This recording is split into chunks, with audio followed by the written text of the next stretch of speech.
just suffering one punch after another. And then the last one that I wanted to talk about is transportation stress.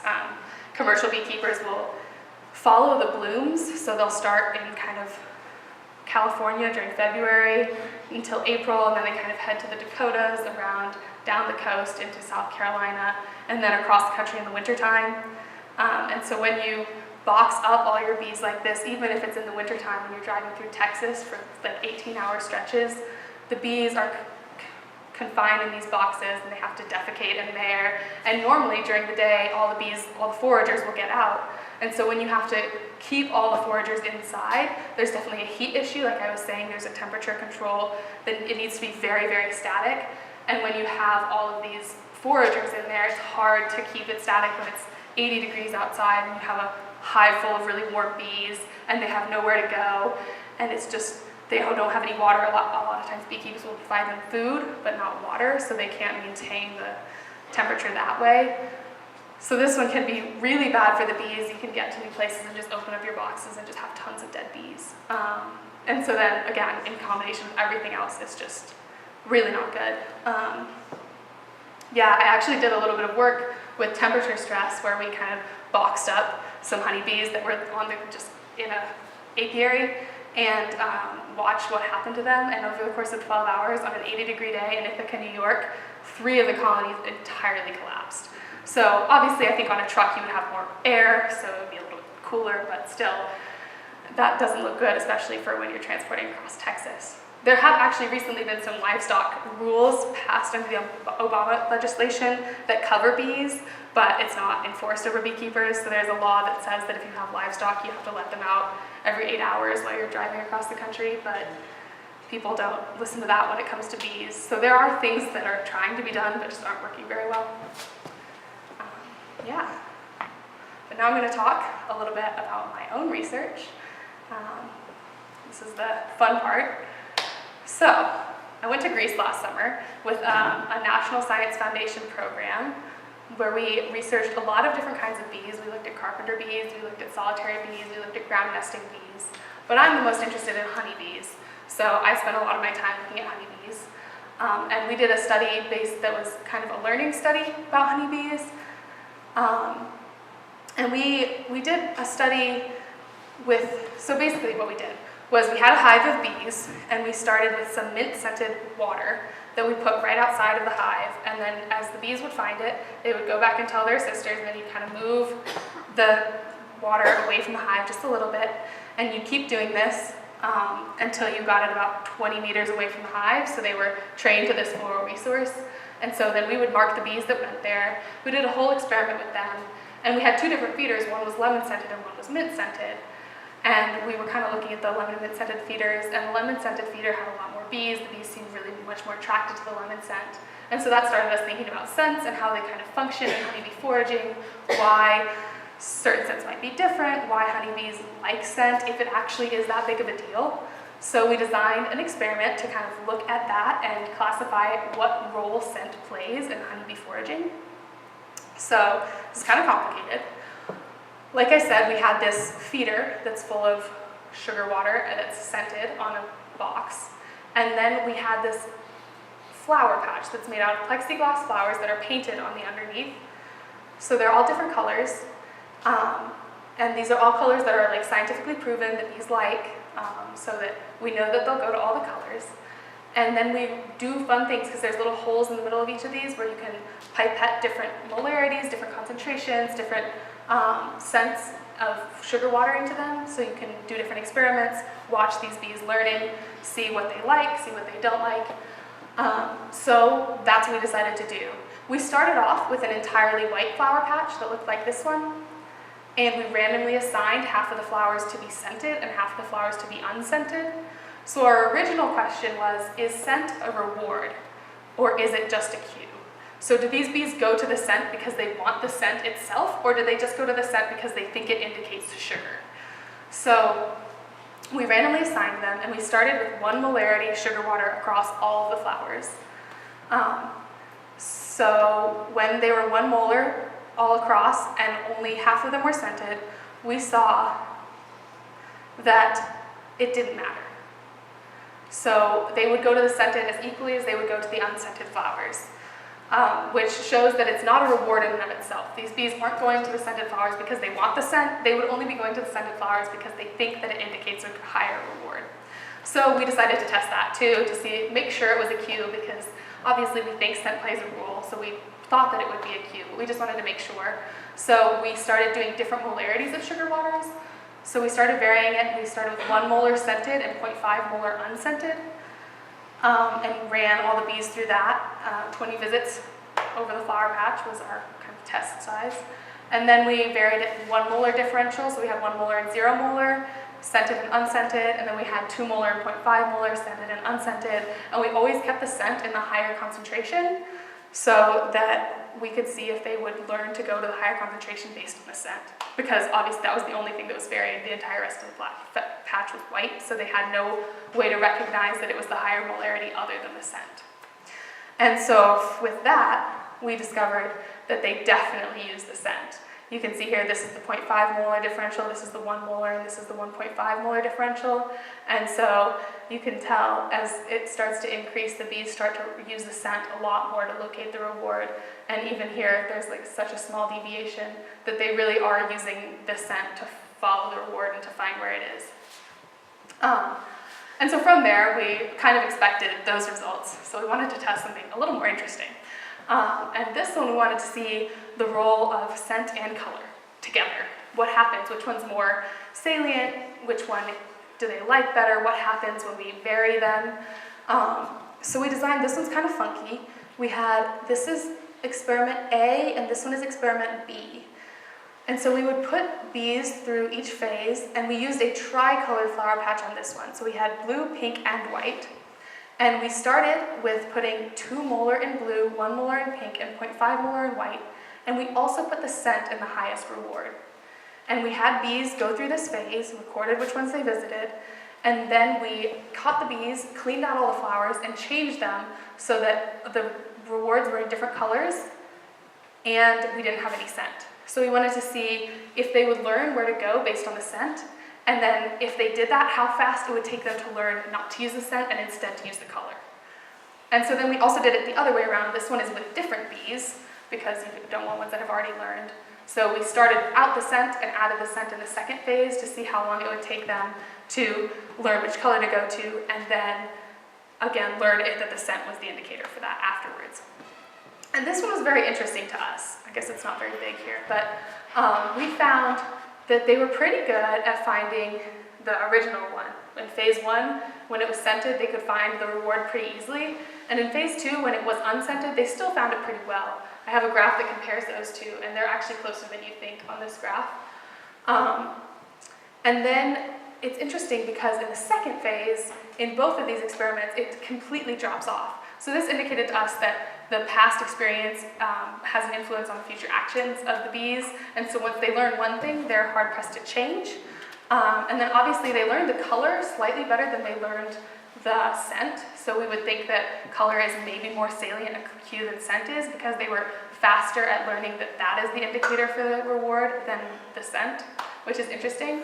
And this has some potential impacts on maybe pesticides, because obviously we used scents that were positive to the bees. So we used mint and vanilla, I think, to make sure that the bees would like it. But because they had this learning, maybe if you had a negative scent like pesticides and they started to learn that the pesticides indicated a floral reward, they would continue going back to the pesticide flowers because they think that it indicates a reward, even though it doesn't, and it's detrimental to them. And there's actually been a recent study that came out confirming this for us, so that's pretty interesting. Yeah, so Greece was pretty fun, but it was a whole lot of work. And then I immediately came back to Ithaca, New York, and started my thesis work, which was down a completely different vein. My thesis work involved behavior more than it did learning, because I really love honeybee behavior. So the question for my thesis work was, how do varroa mites impact the development and behavior of honeybees?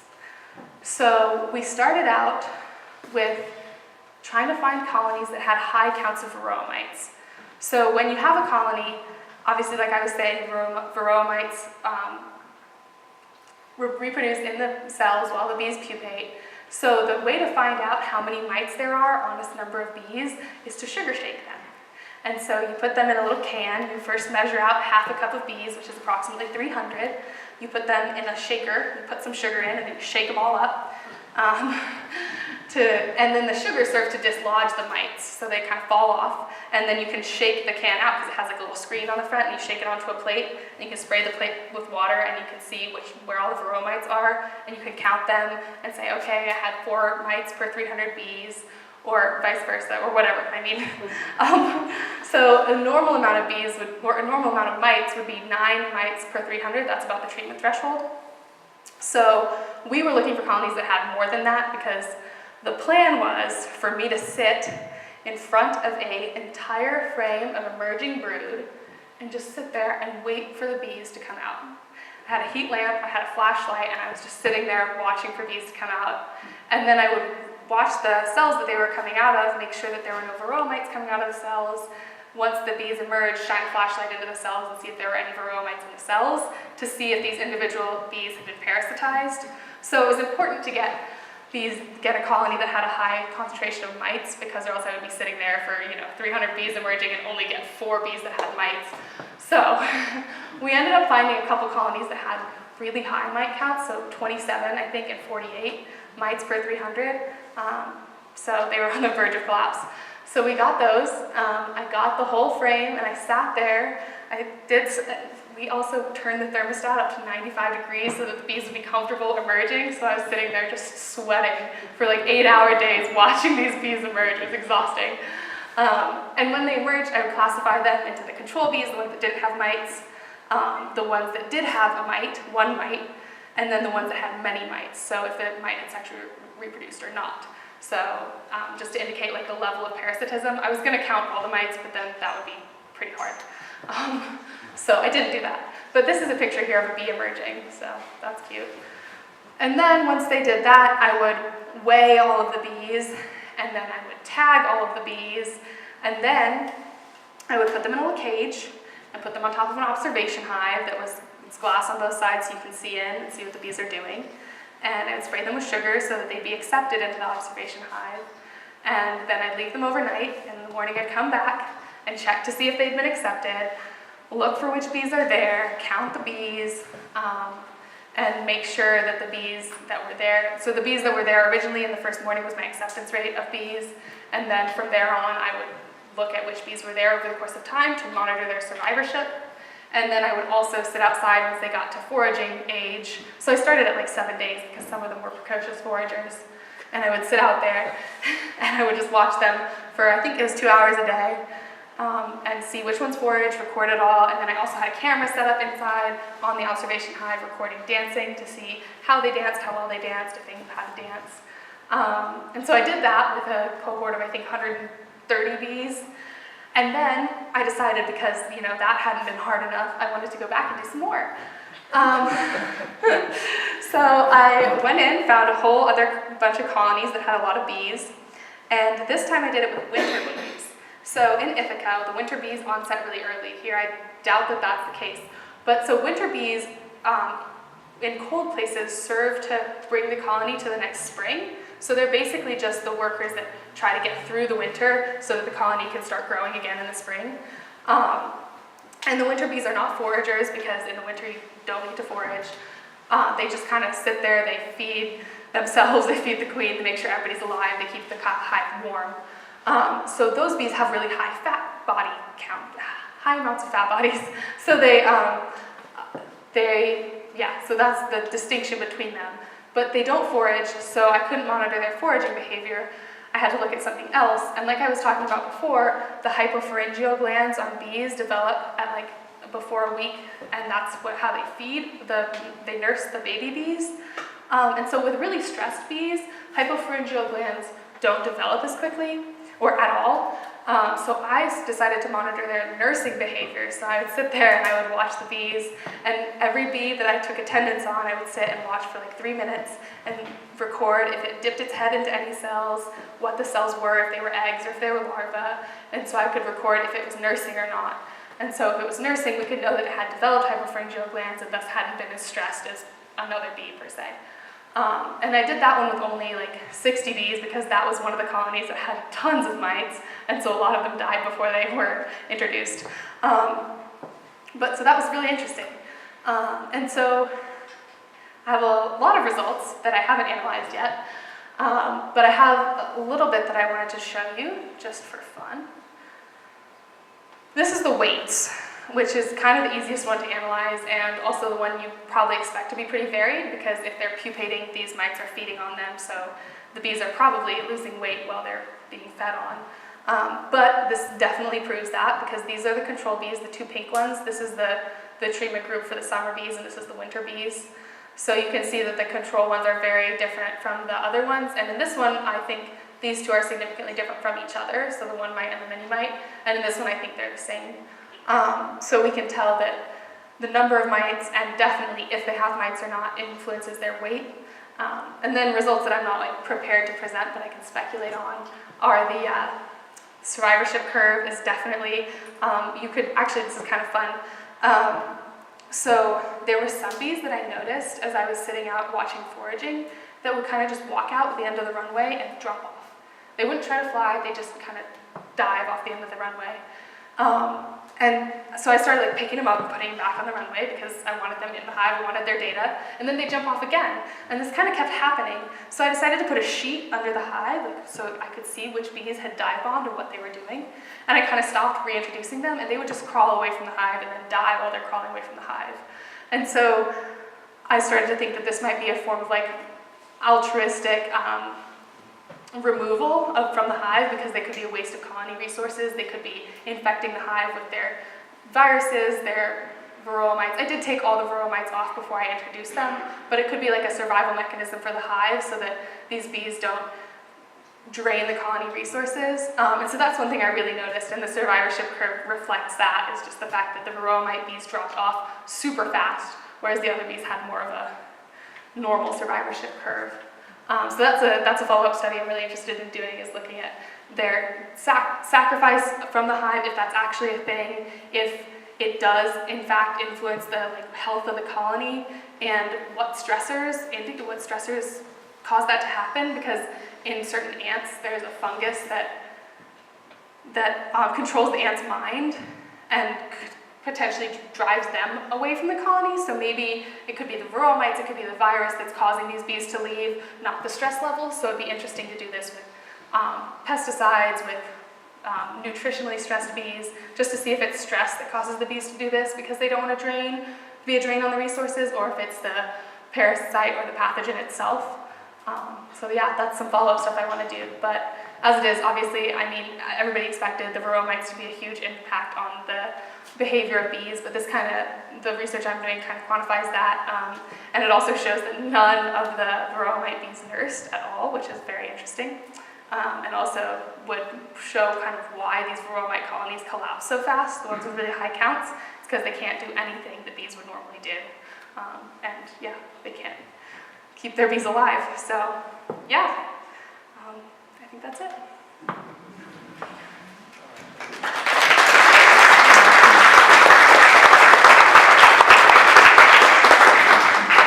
Awesome, yeah. I've been an avid fan of the work of Dr. Paul Stamets for quite a few years. He's one of the world-leading mycologists.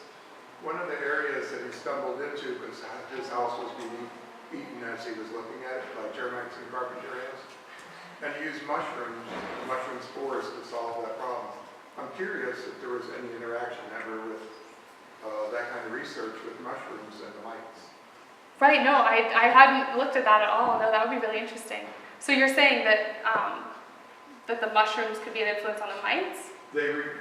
Well, with the termites and carpenter ants in his house was totally infected. And he said, well, I'm the world's leading mushroom guy. And he invented this thing which now the pesticide people are looking at, removed all the termites and carpenter ants. Interesting. Yes. Yeah, that would be really interesting to look at. He's online, very easy to find. Okay, cool. That would be awesome. Yeah. How did you mark the bees? Were they like little stickers? Yeah, so they're little plastic circles. I can go back to that slide. I guess you can't see them very well. They're plastic little circles that fit perfectly on the thorax, and have this little glue that they can't pull off of each other. And so you basically hold the bee between your fingers because when they have just emerged, their stingers aren't very developed, so you can